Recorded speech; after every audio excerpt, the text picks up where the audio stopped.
11వ అధ్యాయము విశ్వరూప దర్శన యోగము 24వ శ్లోకము.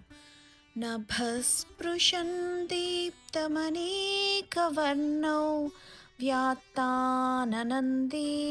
విశాలనేత్రం దృష్ట్వా హి త్వాం ప్రవ్యథితాంతరాత్మా ధృతిం న విందామి శమం చ విష్ణు. తాత్పర్యము. హే విష్ణు, ఆకాశమును తాకుతూ ఎన్నెన్నో వర్ణములతో ప్రకాశిస్తూ పెద్దగా తెరిచి ఉన్న నోర్లతో విశాలమైన అగ్నిగుండముల వంటి నీ కన్నులతో ఉన్న నీ స్వరూపమును చూస్తున్న నాకు భయముతో గుండె అదిరిపోతున్నది. నేను ధైర్యమును మరియు మానసిక ప్రశాంతతను కోల్పోయాను. వివరణ. విశ్వరూపమును చూడటం అర్జునుడికి శ్రీకృష్ణుడి పట్ల ఉన్న సంబంధం యొక్క స్వభావాన్ని మార్చివేసింది. ఇంతకు మునుపు శ్రీకృష్ణుడు సన్నిహిత స్నేహితునిగా చూశాడు మరియు ఆయన పట్ల ప్రియమిత్రునిలా వ్యవహరించాడు. అతనికి శ్రీకృష్ణుడే భగవంతుడు అన్న అవగాహన ఉండేది, కానీ అతని హృదయంలో ఉన్న ఉప్పొంగే ప్రేమ శ్రీకృష్ణుడి యొక్క పరమేశ్వర తత్వమును మరిచిపోయేటట్టు చేసింది. తన సఖుడు శ్రీకృష్ణుడిని ప్రపంచంలో అన్నిటికన్నా మిన్నగా ప్రేమించటం ఒక్కటే ఆయనకు గుర్తుంది. ప్రేమ యొక్క స్వభావమే అలాంటిది. అది మనస్సుని ఎంత గాఢంగా నిమగ్నం చేస్తుందంటే భక్తుడు తను ప్రేమించిన భగవంతుడి యొక్క స్థాయిని కూడా మర్చిపోతాడు. ఒకవేళ ఆ అధికార స్థాయి మర్యాద ఉండిపోతే ప్రేమ అనేది సంపూర్ణముగా వ్యక్తమవ్వదు. ఉదాహరణకి, ఒక భార్య తన భర్తని గాఢంగా ప్రేమిస్తుంది. ఆయన రాష్ట్ర గవర్నర్ అయినా భార్య మాత్రం ఆయనను భర్తగానే చూస్తుంది. అందుకే ఆయనతో సన్నిహితంగా ఉండగలుగుతుంది. ఒకవేళ ఆమె తన మదిలో భర్త రాష్ట్రానికి గవర్నర్ అన్న భావనే ఉంచుకుంటే ఆయన వచ్చిన ప్రతిసారి లేచి నిలబడి కారం పెట్టవలసి ఉంటుంది. ఈ విధంగా ప్రియతముని యొక్క అధికార స్థాయి అనేది ప్రేమ భావనలో మరుగున పడిపోతుంది. ఇదే పరిణామం భగవద్భక్తిలో కూడా చోటు చేసుకుంటుంది. ప్రజభూమి యొక్క గోపబాలురు శ్రీకృష్ణుడిని తమ ప్రియతమ మిత్రునిగా చూశారు. జగద్గురు శ్రీ కృపాలజీ మహారాజు గారు ఆయన గోపబాలురు శ్రీకృష్ణుడితో గడిపిన లీలలను చాలా మధురంగా విశదీకరించారు. ఈ తెలుగులో చూడండి. శ్రీకృష్ణుడు మరియు ఆ గోపబాలుర మధ్య మధురమైన అన్యోన్య సహచర్యాన్ని వారు కలిసి ఆడుకుంటున్నారు. మరియు శ్రీకృష్ణుడు ఓడిపోయినప్పుడు ఆయన గుర్రంలా వంగితే ఆయన స్నేహితులు ఆయనపై స్వారీ చేస్తున్నారు.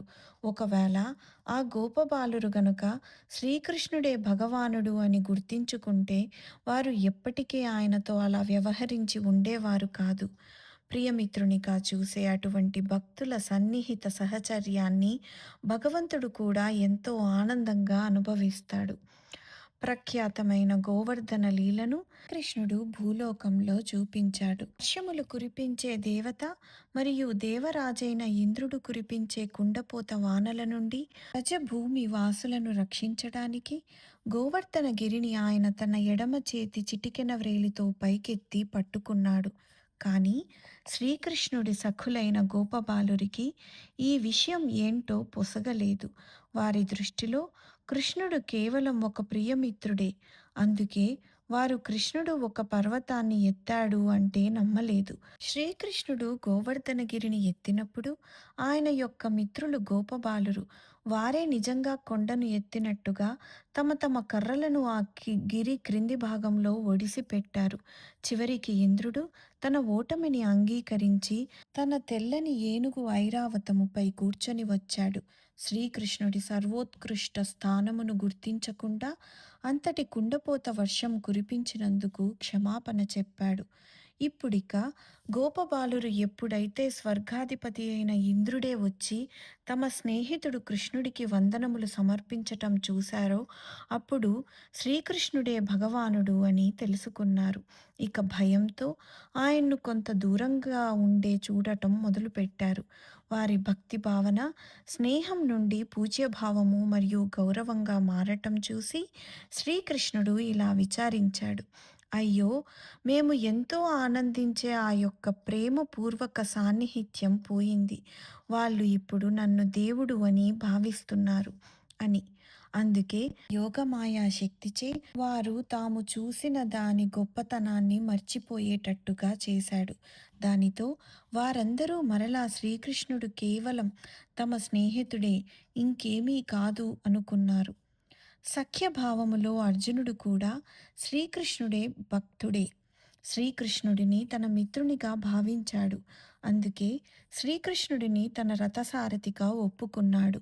ఒకవేళ అతని భక్తి శ్రీకృష్ణుడే సమస్త సృష్టికి పరమేశ్వరుడు అన్న దృక్పథంతో ఉండి ఉంటే అర్జునుడు అటువంటి నిమ్నస్థాయి పనిని చేపించుకునేవాడే కాదు. కానీ ఇప్పుడు ఆయన యొక్క అనంతమైన వైభవాలను మరియు అతీంద్రియమైన ఐశ్వర్యములను చూసిన పిదప అర్జునుడికి స్నేహభావము పోయి భయము కలుగుతున్నది.